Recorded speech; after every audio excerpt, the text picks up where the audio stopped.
नमस्कार, आप देख रहे हैं हमारी खास पेशकश मारा नेता और मैं हूं सुंदर सोलंकी।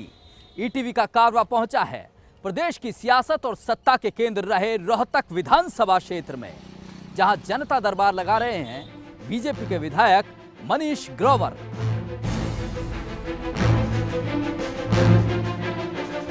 यहां रोहतक विधानसभा क्षेत्र के बाबत आपको बता देते हैं, करीब 1.5 लाख मतदाता यहां हैं। पंजाबी बहुल ये सीट मानी जाती है। इसके अलावा मेडिकल कॉलेज, यूनिवर्सिटी यहाँ की पहचान है और विकास भी यहाँ का पर्याय बन चुका था।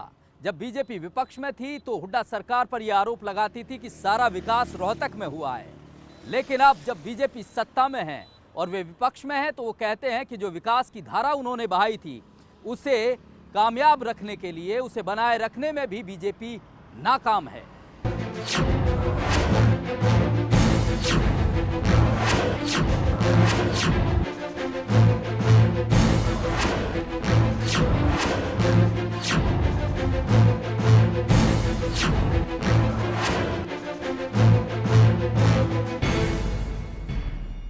जी हां, बीजेपी के विधायक मनीष ग्रोवर ईटीवी पर जनता दरबार लगा रहे हैं। इनके बाबत आपको बता देते हैं, 1971 से ही संघ से जुड़े रहे। 1987 में सक्रिय राजनीति में आए, 2 बार एमसी चुने गए और 4 बार बीजेपी के टिकट पर चुनाव लड़ा। मंडल महामंत्री से लेकर प्रदेश के महामंत्री तक की जिम्मेवारी बीजेपी में इनके पास रही। चौथी बार जब चुनाव लड़े तो 12,000 मतों से यहां, जो कि रोहतक एक कांग्रेस का गढ़ हुआ करता था, उस गढ़ को छीन लिया और बीजेपी को यहां जीत दिलवा दी।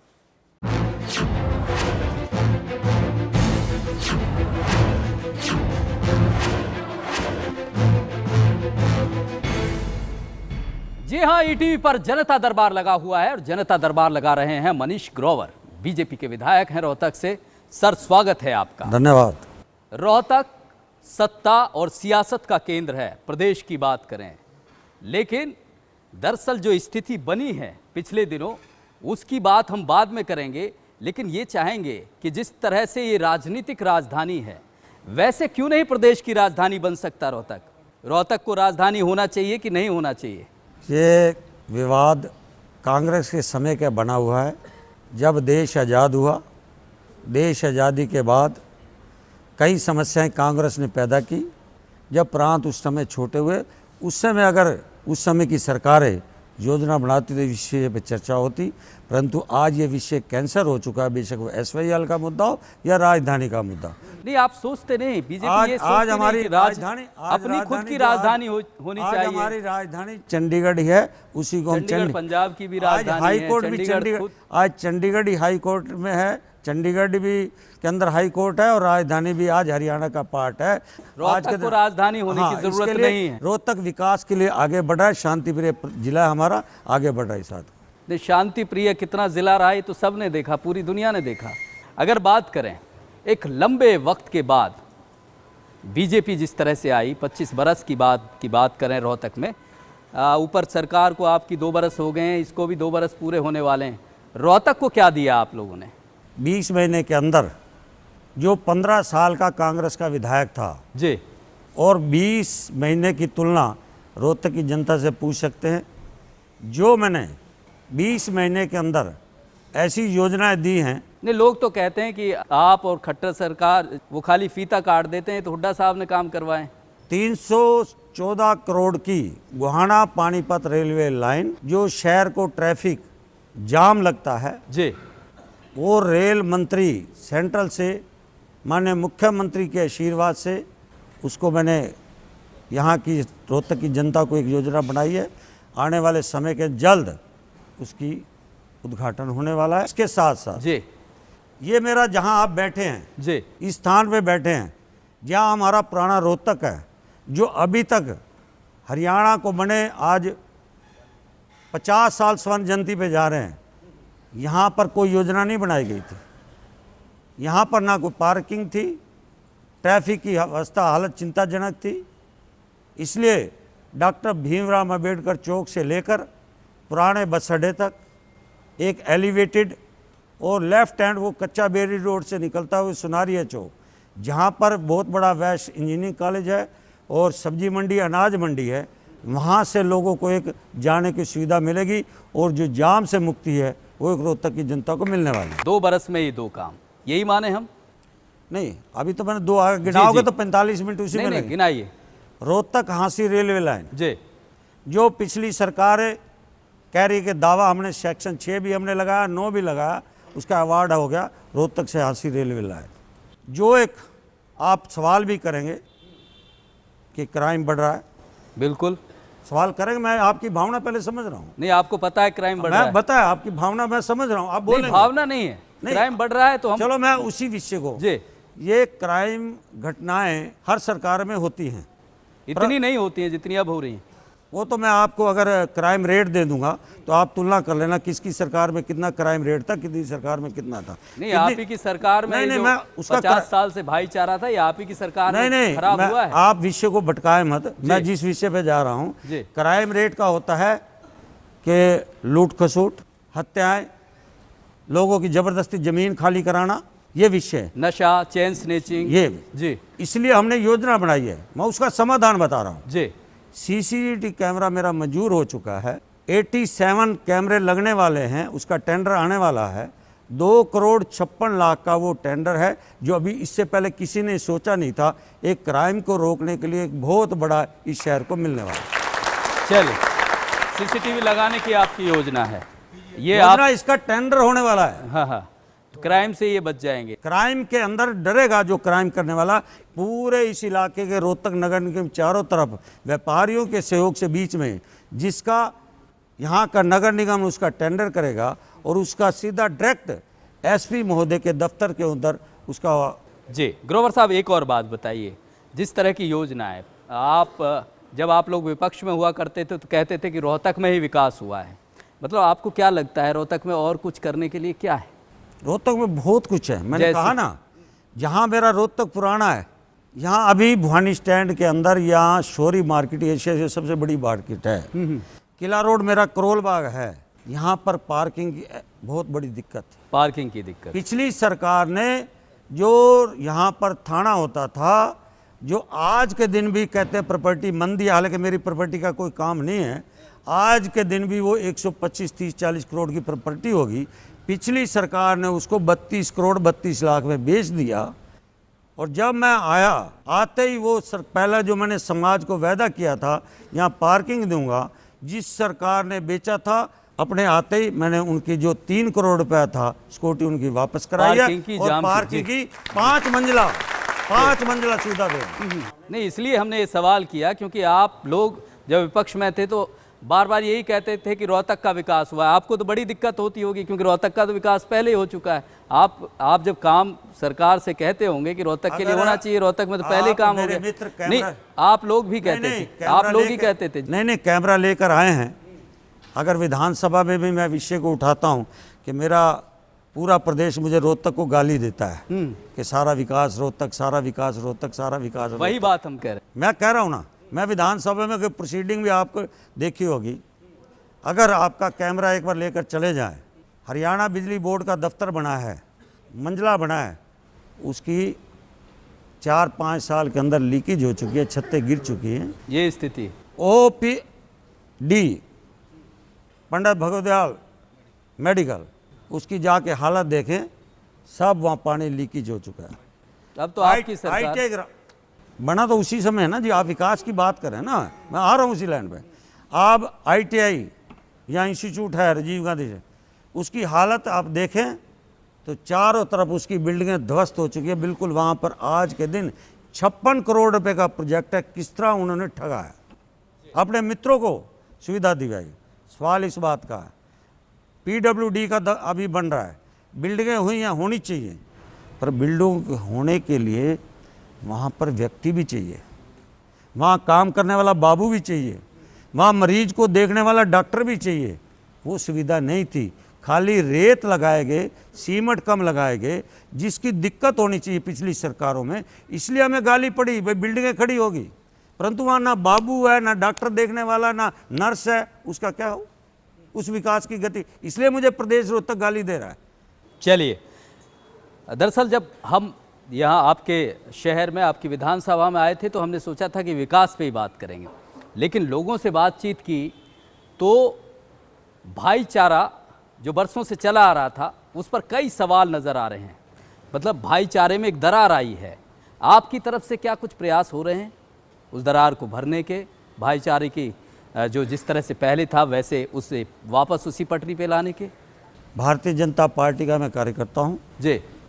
मेरे खून में देशभक्ति है और मैं भाईचारे में सबसे विश्वास रखने वाला कार्यकर्ता हूँ। समाज ने मुझे जिस माँ बाप ने मुझे गढ़ा है, समाज के लिए सबको साथ सबका विकास, ऐसा मन में एक सोचना है, उसी को आगे हम बढ़ा रहे हैं। कैसे बढ़ा रहे हैं? सबका साथ सबका विकास। नहीं, ये आप मानते हैं कि भाईचारा जो जिस तरह पहली स्थिति थी अब वो नहीं है? नहीं, खत्म हो गई वो पुरानी जो घटनाएं थी, खत्म हो चुकी। आज सब मिलकर काम करें। चलिए, विधायक जी ये दावा कर रहे हैं कि जो स्थिति पूरे देश ने देखी, पूरी दुनिया ने देखी, अब रोहतक उससे उबर गया है। विकास की बात है, सबको साथ लेकर चलने की बात है। एक छोटे से ब्रेक के लिए यहां रुक रहे हैं। ब्रेक के बाद रोहतक की जनता खुद अपने नुमाइंदे से रूबरू होगी, यहां की समस्याएं रखेगी, क्या कुछ समाधान देते हैं, देखते हैं एक छोटे से ब्रेक के बाद। कि शौचालय सारी जगह बनाए जा रहे हैं लेकिन बाजारों में शौचालय नहीं है।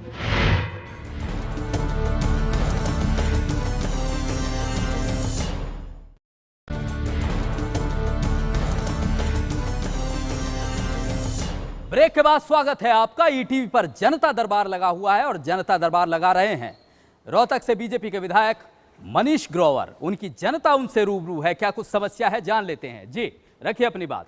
मैं विधायक जी से ये पूछना चाहता हूं क्योंकि पिछली बार जो सरकार थी 10 साल तक हमने ये देखा, आउटर तो उन्होंने बनाया, रोड बनाए और पुल बनाए, लेकिन सेंटर के अंदर जो शहर की मूल ज़रूरतें थी, जैसे रोड, ये ट्रैफिक जाम का उन्होंने बताया कि फ्लाईओवर बन रहा है। हाँ जी, ये चीज़ें थी, तो ये अभी रोड सही नहीं, रोड ठीक नहीं है, बाजार बड़े भीड़े हैं, अतिक्रमण बहुत ज़्यादा है। जी, सबसे बड़ी समस्या शहर में अतिक्रमण की है। जवाब ले लेते हैं विधायक जी। अतिक्रमण की समस्या है, आप लोग ने ये जो इनिशिएटिव जो लिया है ऊपर फ्लाईओवर का, वो नाकाफ़ी रहेगा अगर बाजार में इस तरह से स्थिति बनी रहेगी। कि जब प्रशासन निकलता है उनको हटाने के लिए तो व्यापारी नेता आकर धरने पे बैठ जाते हैं, जी, विरोध करते हैं। इसलिए मैं इनकी भावनाओं को देखते हुए मैंने 156 करोड़ का प्रोजेक्ट लगाया, जो जैसे अमृतसर का योजना उसी योजना पे लगाया, क्योंकि ये मेरा शहर एक मिडिल क्लास का है, छोटे व्यापारियों का है, छोटे दुकानदार हैं। उनकी भावना को देखते हुए सरकार के माननीय मुख्यमंत्री के आशीर्वाद से मैंने इस योजना को बनाया है, जिससे आने जाने वाले लोगों को, जो बाहर का लोग 50% उधर से चला जाएगा, जो यहाँ का कस्टमर है नीचे आकर जब मैं पार्किंग सुविधा दे दूँगा, तो फिर जब मैं एक सुविधा दे दूँगा, दिक्कत क्या आ रही है कि अभी तक कोई योजना नहीं बनाई हमने। हम व्यापारियों पर डंडा चला दें। आज भवानी स्टैंड जो हमारा शहर का सेंटर है, वो कहते हैं जी हमारे पास कस्टमर आया, तक खड़ी कहाँ करें गाड़ी, स्कूटर कहाँ खड़ी करेंगे, साइकिल कहाँ खड़ी करेंगे। चलिए उसके लिए पार्किंग, उसके लिए अगर पार्किंग, तब उसके बाद इनकी योजना जो मन में है वो इच्छा इनकी। और ये जो रोड हैं, जो सड़क हैं, जिस तरह से इनकी शिकायत है कि उनकी मरम्मत तक नहीं हो रही है शहर के, योजना बना दी है, ये बारिशों के बाद इस काम को जल्दी लेकर चला दें। चलिए, बड़ा भरोसा दे रहे हैं ईटीवी के मंच से कि रोहतक शहर की जो सड़कें हैं बारिश के बाद बन जाएंगी। अगली समस्या ले लेते हैं। जी रखिए अपनी बात। विधायक जी, 2 समस्याएं हैं जो मेरी नॉलेज में है, हमारे एरिया की हैं। एक तो सेक्टर 1 में जो पार्क है, पिछले 8-10 साल से संघर्ष कर रहे हैं सेक्टर के लोग। वहाँ इस बारिश के मौसम में पानी इकट्ठा हो जाता है, उसकी निकासी का कोई प्रबंध नहीं है जी। और आपने एक वो वॉशरूम तो बना दिया वहाँ, उसके लिए धन्यवाद, लेकिन जो पानी की समस्या वो बड़ी गहरी समस्या, लगातार 3-4 महीने पानी इकट्ठा रहता है और पार्क में घूमने की बिल्कुल भी, ये समझ लो, वहाँ किसी तरह भी पॉसिबल नहीं है। एक समस्या और है, पिछले 8-10 साल से वकीलों की हमारी समस्या है और जो लगातार हम लड़ाई लड़ रहे हैं कि वहाँ मिनी सेक्रेटेरिएट की भी सारी बिल्डिंग बन गई, कोर्ट कॉम्प्लेक्स भी, वकीलों के चैम्बर्स भी, लेकिन वहाँ पार्किंग की बड़ी समस्या है। विधायक जी, दो बुनियादी समस्या इन्होंने बताई है, वाटर लॉगिंग की समस्या और इनके जो पार्किंग चाहिए उसके लिए।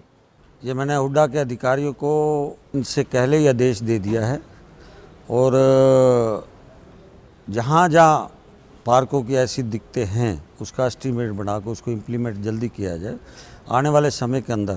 क्या सीवर सिस्टम सही नहीं है, दिक्कत वो क्या है वहाँ? बारिश की समय जो उनका लेवल है हाँ। वो ठीक नहीं है। ऐसे में लगभग सब पार्कों में करा दिया है। ये ताऊ देवीलाल पार्क सेक्टर 1 का है, उसके लिए मैंने अधिकारियों को हुड्डा अधिकारी को आदेश दिया उसका लेवल ठीक करो। कब तक ठीक हो जाएगा? आपको अगली बार जब भी आएंगे जल्दी रणवीर ढाका जी आपको तुरंत फोन कर देंगे। नहीं विधायक जी, मतलब इस बार बारिश में मतलब पार्क में लोग सेक्टर 1 के घूम नहीं पाएंगे। कभी किसी ने वहाँ के सेक्टर 1 के लोगों ने बताया नहीं जी। अभी मुझे 3-4 रोज पहले फोन आया, इससे पहले मेरे सामने ऐसा विषय आया नहीं। शासन से ऐसी समस्या नहीं आई, लेकिन पिछले 8-10 साल से मेरे पास ऐसी समस्या पहली बार। इससे पहले मैंने हर पूरे नगर के अंदर जितने पार्क बने हुए हैं सब पार्कों को मैंने, आप अगर एक कैमरा लगा देखें तो आप देखें चंडीगढ़ और इसके पार्क भी देखो किस तरह हमने डेवलपमेंट और इतना सफाई से करें। चलिए विधायक जी बड़ा भरोसा दे रहे हैं कि इस बार ऐसी स्थिति नहीं बनेगी।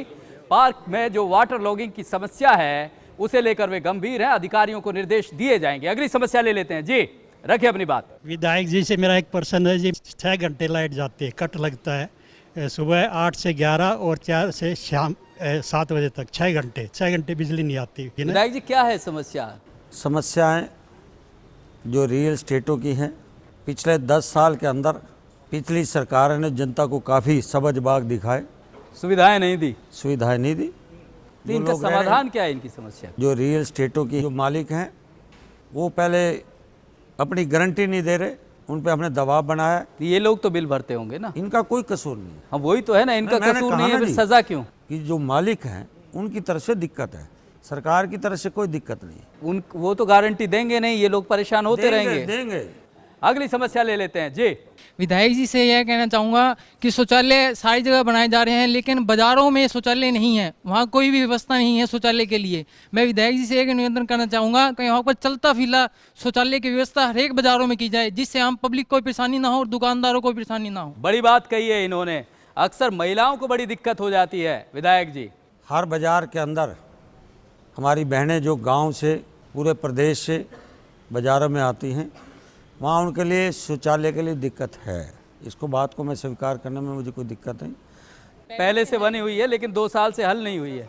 दिक्कत स्थान की है, स्थान नहीं देने मिल की है जी। समाधान की दिक्कत, जिस बाजार में भी कोई स्थान देने को तैयार नहीं होता, चलता फिरता शौचालय तो हाँ, हो वो सकते उसकी मैं उसी पे आ रहा हूँ जी। मैंने अब योजना बनाई है। अभी जो भवानी स्टैंड की पार्किंग मोबाइल वैन मैंने खड़ी करवा दी है, 5 मोबाइल वैन और आ रही हैं, तुरंत उसी भी बाज़ारों के अंदर खड़े होने वाले हैं। और इसके साथ साथ मैं तो अधिकारी जब व्यापारी नेताओं से प्रार्थना करता हूं कि मुझे स्थान दे दें और 1 हफ्ते के अंदर सुंदर सा 10-20 लाख रुपए का टॉयलेट बना दूंगा, ये इनको विश्वास है। बहुत बड़ी बात कही है विधायक जी ने इस मंच के जरिए। बिल्कुल इस मामले को लेकर, इस प्रॉब्लम को लेकर गंभीर हैं और जल्दी ही 5 इस तरह के जो मोबाइल टॉयलेट हैं उनको जल्दी ही बाजार में बनाने का, उन्हें लाने का वायदा किया है, भरोसा दिया है रोहतक की जनता को। अगली समस्या ले लेते हैं जी। विधायक जी, बिजली का बिल अगर भरने जाते हैं तो एक खिड़की खोलता है ये डिपार्टमेंट, वहाँ आदमी होते हैं हजारों, पैसे लेने के लिए भी पब्लिक को परेशान होना पड़ता है। नंबर 2, ये जो बिल बना रहे हैं इनकी इंक्वायरी होनी चाहिए। पता नहीं कितने कितने नीचे टैक्स लगा रहे हैं, भगवान ही जाने। जो हम अंगूठा छाप है हमको तो मालूम नहीं है, पढ़ा लिखा तो पढ़ लेता है।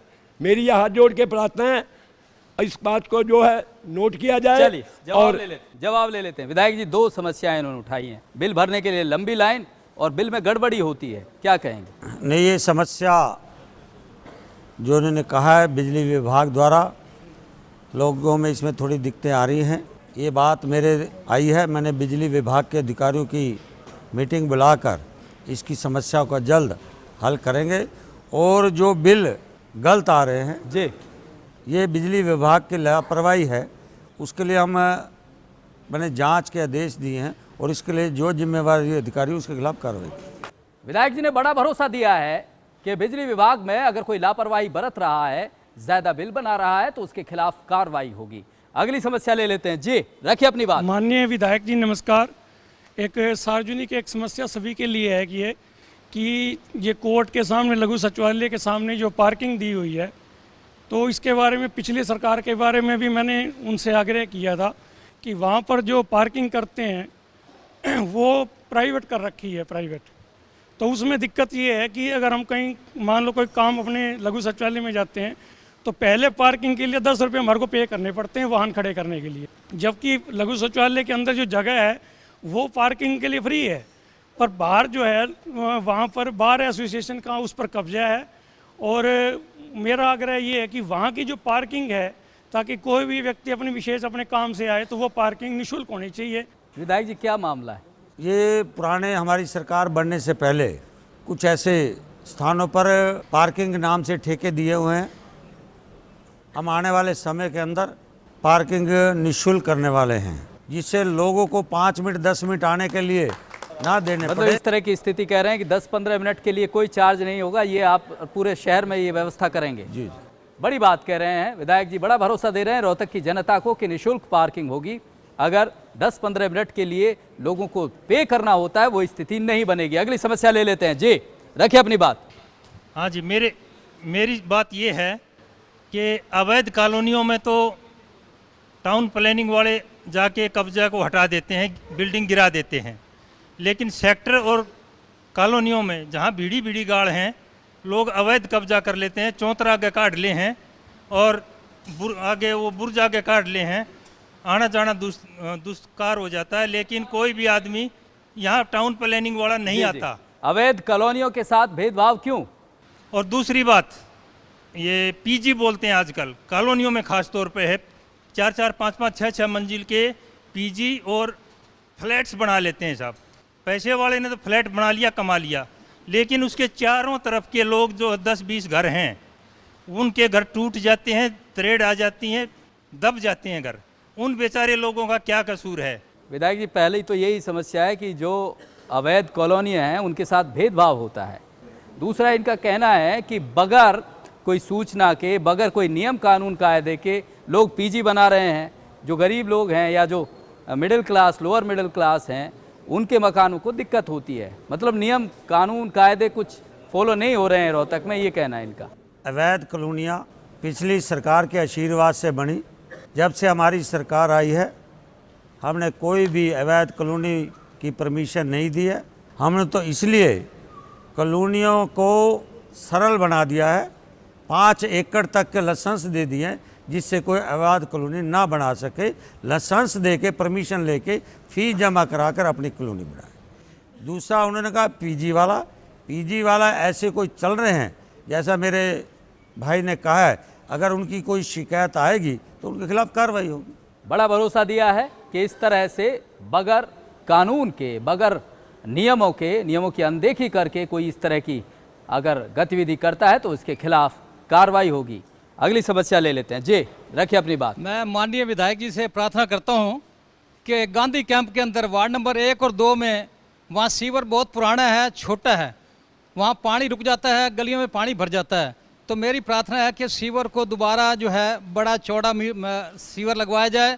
और दूसरी समस्या यह है कि शहर की सारे शहर की समस्या है कि पीले कार्ड जो है लोगों के कट गए हैं, जिनके होने चाहिए उनके नहीं हैं, जिनके घर में कारें हैं उनके पीले और गुलाबी कार्ड बने हुए हैं। तो मेरी प्रार्थना है कि इनका रीसर्वे करवाकर उन जिनके पात्र हैं पीले कार्ड के उनको कार्ड दिए जाए। जवाब ले लेते हैं। जी विधायक जी, एक तो वाटर लॉगिंग, सीवर की समस्या। कहा कि इन्होंने सीवर की समस्या मेरे सामने आई नहीं, अगर आई है तो मैं डिपार्टमेंट को बोलकर उसकी जल्दी अधिकारियों को भेजकर उसकी सर्वे। ऐसा संभव है अभी उन्हें फोन लगाया जा सके? अभी लगा सकते हैं, ला के दो, एक्शन से बात करो। शर्मा जी भाई, यहाँ मेरा खुला दरबार लगा रखा है ईटीवी चैनल वालों ने, और आपके डिपार्टमेंट के गांधी कैंप से समस्या आई है।